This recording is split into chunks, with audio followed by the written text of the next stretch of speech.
KHYI 95.3 The Range. Kiefer Sutherland from the album Down in a Hole. And that, of course, is Shirley Jean. And you may have guessed the secret by now. Kiefer Sutherland is in studio with us this morning. Man, it's good to see you again. Good to see you too, man. How are you? I'm doing good. How have you been doing, man? Great. We've been on tour for the last just over a month, and so thrilled to be back here in Texas now. And played a couple shows already in Lubbock, and you were Austin earlier this week, yeah, the other night, and now we're here to play Billy Bob's, which for me is like a, we've had the incredible thrill of playing the Ryman and the Grand Ole Opry. It's a rite of passage. And so is Billy Bob's. Yeah. It's like, it's the tougher church of country music. Well, I'm going to be there tonight bringing you on stage, and I cannot wait to get out there tonight. It's going to be a lot of fun. Yeah, we're really looking forward to it. It's a huge place, too. Have you ever been to Billy Bob's? I have not. I mean, I've seen the pictures of it, and I certainly know the history. I know that Merle Haggard broke the world record and was in the Guinness Book of World Records for having the largest bar bill at that time in the early 70s, which I think was 5,960 people. Wow, yeah. And I think it came to $17,000, which I think in 1973 was probably $50,000 now. Right, exactly. Well, the album is great. I mean, but you got a new album that's going to be coming out soon. We do. It's called Reckless and Me, and that's the set that we're playing right now. Yeah. We play the entire record, and then we dive back into some of this stuff, and then and also play some just other tunes of artists that I really like, and it's kind of a whole evening of me explaining what motivated me to write certain songs and why I also love certain other songs. And that's what a lot of people don't know about you, is that a lot of these songs, I mean, you co-wrote all these songs with Jude Cole, who produced the album and is producing the new one too, right? Yes, he is. And so how it would work, I had, when we did the first record, I had like 20, 25 songs that I brought to him. And two things happened. First of all, I was kind of shocked about how many songs I wrote about drinking, which I was kind of embarrassed about. But that's country music too. Yes, it is. And so what he would do, and he's such a fantastic musician, if he didn't like a bridge or if he didn't like this or that, he would help me restructure it. Yeah. And so we just found out that it was a really nice way for us to work. Shirley Jean, the song you were playing right there, was really the only song off of that record that wasn't from a personal experience. Right. It was a real tip of the hat to Johnny Cash, Merle Haggard, Waylon Jennings, those guys. In the late 60s, early 70s, they gave real dignity to people that had been kind of forgotten about. Yeah. And people make mistakes, and there are people that are in prison that are worth having their dignity restored and given a second chance. And they wrote a lot about those guys. And Shirley Jean was just a real tip of the hat to those kinds of songs and those artists. Yeah, I remember when you told the story last year at TTMR 21, you got up on stage. Everybody was just like, I mean, they loved it because they didn't know what to expect when people first come to a show. Yeah. They're thinking about some of these other actors who've gone to music. Yeah. They don't really realize how real this is for you. I mean, you've been a rancher. Yeah. You're a lasso expert, which I just found out about. You do some. I was a team roper and a camp roper, and all through the 90s. So I mean, you've lived a lifestyle. You're not just writing about something and making it up. You've lived it. Well, I have. Certainly for 10 years I did, and we were running about 500 head of cattle on the last ranch that I had, and we would have about 495 calves a year, so close to 1,000 head. And, 24 kind of started, and then I had to make a decision on whether or not I was a farmer or an actor. And let's face it, the acting paid a lot better, so I took the gig. Nothing against farmers, but acting did pay better. It did. And but I miss it a lot. Miss it a lot. And but again, the country music, what I've loved about that, because I've tried to find the common denominators. I've been working as a professional actor for 35 years. And it's one of the great loves of my life. Yeah. And so is music. And the thing that I figured out is that the thing I loved about acting was working with a group of people to tell a story. Right. It's the same thing I love about playing with this band, Yeah. is we're doing the same thing. We're working together to tell a story. Obviously, very different delivery devices. Yeah. But the motive is the same. And when I first took those songs to Jude, I had no intention of making an album. I mean, I was so acutely aware of the stigma Right. of an actor doing music. There was no way I was ever going to do that. And he liked a couple of the songs so much, he said that you should make a record. And I said, absolutely not. And Jude, knowing me really well, just took me out and got me drunk, and all of a sudden it sounded like a better idea. Whiskey solves every problem. Yeah, for a moment. Well, let's talk about, we've talked a little bit about the new album. I want to debut a song. I just got it last night. Oh, great. Nobody else has heard this song before other than when they see it at your shows. So this is a world premiere as far as radio goes.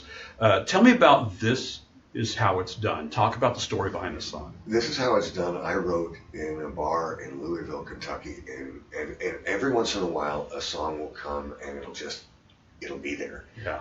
I wrote it in 15 minutes. Wow. And I still got the napkins somewhere, all the cocktail napkins that I wrote it on. This bar reminded me of the first time I ever went into a bar. Yeah. And I was about 17 years old. I went in with an older friend, and no joke, within the first 5 minutes, two guys started beating the crap out of each other. There were these really pretty girls dancing on the bar. Some other guy was breaking up the jukebox. I mean, it was like chaos. It was like a war zone. And I've always laughed about the fact that most people, if that's their first experience in a bar, they don't ever want to go back. Right. Me, it was like the circus came to town and everything made sense. And so I've been trying to kind of rationalize that in my head for the last 30 years. But I just started writing about the first time I walked into a bar, and it just kind of, it all came out really fast. And then Jude, I wrote it actually in a much slower tempo. Right. And then Jude goosed up the tempo, and that's my favorite part of the song. I love that it's juiced up because it reminds me so much. And you talked about Johnny Cash and Waylon and Merle, those guys. It reminds me of a Johnny Cash tune. It really does. The way it is, it's got that special beat. Yeah, well, and Jude as a producer is so great at that. Yeah. So the words certainly lend themselves to a Johnny Cash or Merle Haggard song. Yeah. But again, what Jude did musically with that drum beat, and that was Brian McLeod playing drums, and man, just kicks arse. Well, let's get everybody to hear what we're talking about. This is how it's done.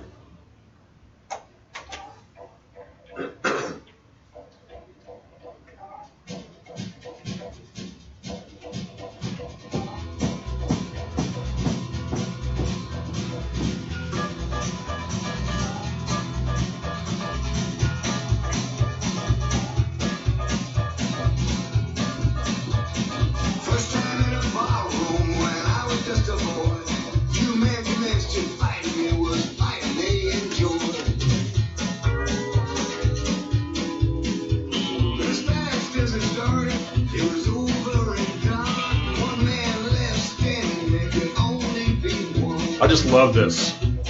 Absolutely love this song. Was that wrong? I absolutely love this song. Thank you very much. It's a lot of fun to play live and get an audience really going. You gonna play it live tonight? Oh yeah. Yeah. We'll play the whole record tonight. Yeah. Are you doing vinyl on this one? Yeah. Yeah. Yeah. Yeah. There's such a resurgence with vinyl right now. No, it's fantastic, and honestly, you can actually break a record now on vinyl if you've actually got that, because people will go for it. Yeah. The thing that we had to learn off the first one is we did vinyl for the first record, but we didn't master it properly. Right. And I wasn't there, and Jude wasn't there. We just let it be done, thinking that it would match kind of either the CD or every other format, and it doesn't. You have to really go in and master that differently, and you have to be present. And so we will not make the same mistake twice. You got the same band you had last year too? Yeah. Your drummer, she is still so freaking awesome. Well, wait, and you watch her on this one. She's just all over the place. I cannot wait to see everybody. But she's so much fun to watch play. Yeah.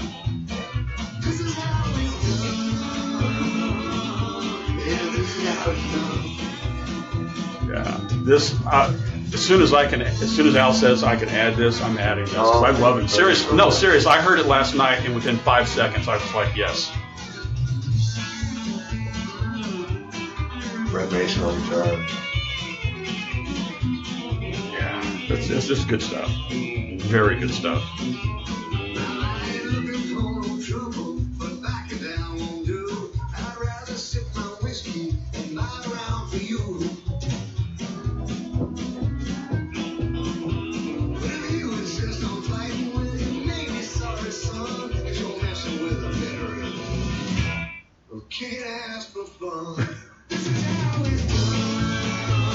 very funny story.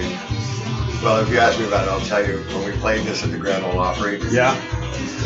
out of respect, I actually said, "Look, there's a verse in the song where I say kicking ass for fun. Is that all right for you all?" Let me ask you right here on the air then.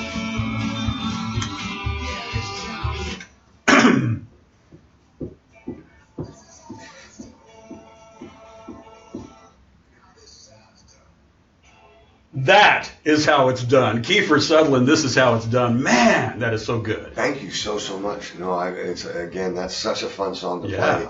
In fact, we played it at the Grand Ole Opry, and I don't know if everybody realizes this, but the Grand Ole Opry really was a church. Right, yeah. And so I remember, and I've always wanted to be so respectful of their rules and what they do, that I asked, I said, "Look, there's a verse in this song where I say kicking ass for fun. Is that going to be all right?" And the creative director laughed and said, "Yes, that's going to be fine. We've evolved to get over here." But it's still sacred. And that's what I said. Look, the last thing I would ever want to do is insult anybody or be disrespectful of this incredible institution. So we played the song, and this is what I wasn't expecting because he made such a joke of that. And then there's that stop break, and then kicking ass for fun, and you could hear an audible from all the ladies in the venue, which is close to 5,000 people. Yeah. And there was about a 3-second break, and I thought, oh my God, we might be in trouble. And then they went, yeah.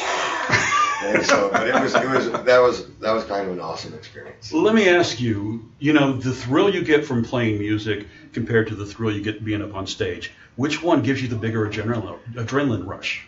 Well, certainly playing live Yeah. is the biggest adrenaline rush that I've experienced. And the difference between, even doing a play as an actor, the whole motives are changed. When we do a play, there are rules in the theater. You sit there, you listen to the play, and you show your appreciation at the end, and Right. you stay in your seat. Whereas music is like, we want you out of your seat, we want you yelling, we want you screaming, break all those rules. Yeah. So the desire to be able to try and get people to join you in this kind of very visceral experience, playing music, is really, really exciting. And I've worked as an actor for 35 years. So, when I go on a set or when I read a play or a film script, I very quickly have an idea of what I want to do. Yeah. The music is very new to me, so the learning curve for me is just so great. Every day I'm learning something really dynamic, because it's again, I've been touring for 5 years. Yeah. I've been working as an actor for 35 years. So it's very exciting. In fact, it's made me feel younger than I deserve to feel. Well, I noticed last year when you played our event, when you got up on stage, you and your band put on such a fun show. And I think part of it is because you have been an actor for 35 years, because you're able to bring that stage presence out in your show that sometimes, some guys get up there and they just play the guitar, they don't move around, they don't have a lot of fun, there's no energy. And your show's full of energy. Yes. Well, thank you. And that took a minute, though. I have to tell you, the very first show I ever played, different band, maybe 8 years ago. As an actor, if I was ever nervous, I would funnel all of that energy to my hands, and then I'd just put my hands in my pocket. Yeah. It doesn't work if you're playing guitar. Right. Right. And that one time, I remember my right hand was just shaking so bad it was banging on the pickup, and I got so angry at myself that I allowed myself to get that nervous that I remember I booked 3 more shows, which is actually an interesting moment because normally I probably would have said, I'm never doing that again. Yeah. But I couldn't because it mattered. Yeah. It mattered that much. And so I thought, having worked for 35 years as an actor, that was going to be really helpful. But I realized it didn't matter anymore. That didn't help at all because I've always had a character, whether it was the character in Stand By Me, Lost Boys. I'm not Jack Bauer, but I loved playing 24 Right. and I played that guy. So I could hide behind that. When you're writing songs that are about your own life and the mistakes that you've made and the things that haven't gone right, you're having a very honest moment with an audience. I've spent 35 years trying to hide that from people. That's my private stuff. Right. And now all of a sudden I find myself on stage trying to share it. That took a minute to get used to. and I think it was a show in Ann Arbor, Michigan. It was one of the first seated audiences that we had. And they weren't throwing beer bottles or anything like that. So it lent itself to having a conversation. Yeah. And that was the first show that I did that. And then all of a sudden everything started to feel comfortable. It clicked. That. Yeah. And those moments are so special in someone's life, you know, and that one was for me. And then the last 5 years have just been fantastic. Let me ask you, the moment you got up on stage and people started singing your song back with you. Oh, it freaked me out. Yeah? Oh, there was something fantastic. I remember saying it to Austin Vallejo, one of the guitar players in the band. I said, you know, the coolest thing about, you know, playing these songs and no one knows them is that if you screw one up, they'll never know the difference. And I remember we were playing a couple shows. Well, we played about 100 shows last year, but in the very beginning, the album had been out for almost a year, so people that were coming to the shows did know some of the songs. And I remember looking down at this kid, and he couldn't have been more than 22, 23 years old. And he was singing the words to Not Enough Whiskey. And it freaked me out so bad because I thought, oh my God, if I get the words wrong, this kid's going to know. Yeah. And I remember it was torturous getting through that song that night. And then all of a sudden when you have 20 people singing back at you. Yeah. That's one of the coolest moments you'll ever have. Kiefer Sutherland playing tonight, you'll have people singing back to you at Billy Bob's. I guarantee it, because we've been playing the hell out of your music for the last year and a half. Well, the support you guys have given me, you know, I would never be able to, I'd come to a morning show for you every morning.